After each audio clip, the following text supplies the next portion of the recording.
అండి పిల్లల జోలికి వెళ్తే ఎవరికి నేను అందుకే నాకు మా నాన్న దేవుడండి. ఈ రోజైతే ఏదైతే చూస్తున్నారో మా నాన్నని, ఇది మా నాన్న కాదండి. నేను అబద్ధాలు ఆడేవాడిని కాదు. నా గురించి మీరు ఎవరినైనా ఎంక్వైరీ చేసుకోండి, నా ఫ్రెండ్స్ని అడగండి. నాకు చిన్నప్పటి నుంచి ఉన్న స్నేహితులు ఒక్కొక్కరు వేరే వేరే వృత్తిలో ఉన్నారు. వాళ్ళు సొంతంగా కాళ్ళ మీద కష్టపడిన వాళ్ళే అండి.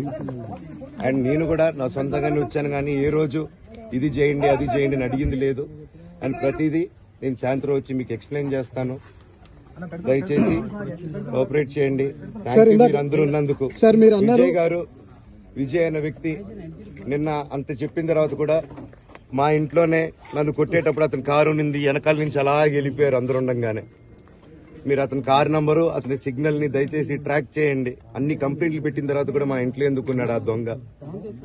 మీరు దయచేసి ఇది ఇమీడియట్ గా చేసుకోండి. నేను సాయంత్రం లోపల ఒకసారి మీరు అన్నారు ఇందాక మా నాన్న దేవుడు అని చెప్పి, ఎవరు ప్రభావితం చేస్తే తను మారాల్సి వచ్చింది?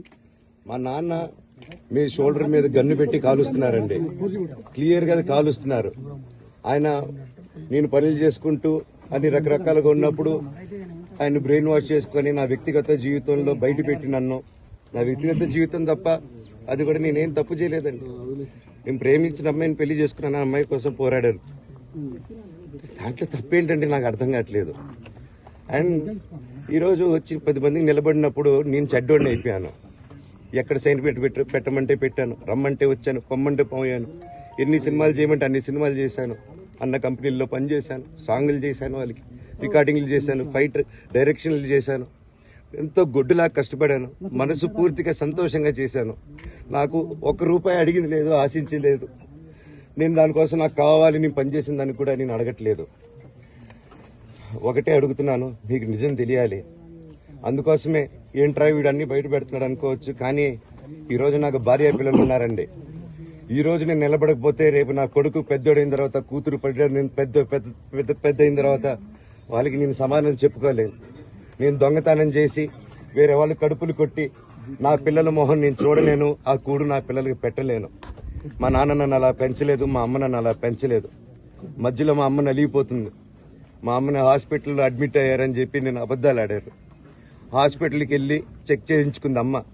నువ్వు వెళ్ళిపో ఇంట్లో నుంచి, నువ్వు వెళ్ళిపోతే వీడిని చూసుకుంటావు మేమంటే, మేము మంచిగా మాట్లాడి పంపిస్తాం అంటే నమ్మి ఆవిడ 3 రోజుల నుంచి దడదడగా ఉంటే వెళ్ళింది అమ్మ. అంటే ఏజీకి వెళ్ళడం వాస్తవం చూపించుకొని ఇమీడియట్ గా మా అన్నింటికి వెళ్ళిపోయి అన్నింట్లో పడుకున్నారు. మీకు ప్రతిదీ తెలుస్తుంది. ఈ రోజుల్లో ఏది దాచలేరు.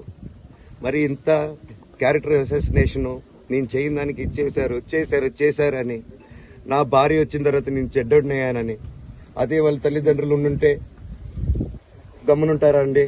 ఈరోజు నేను గమ్మునుంటే ఎలా అండి? తనకి తల్లి అయినా తండ్రి అయినా అన్ని నేనే అండి. ఈరోజు తను వాళ్ళ ఇంట్లో ఆధారపడదు, నేను మా ఇంట్లో ఆధారపడను.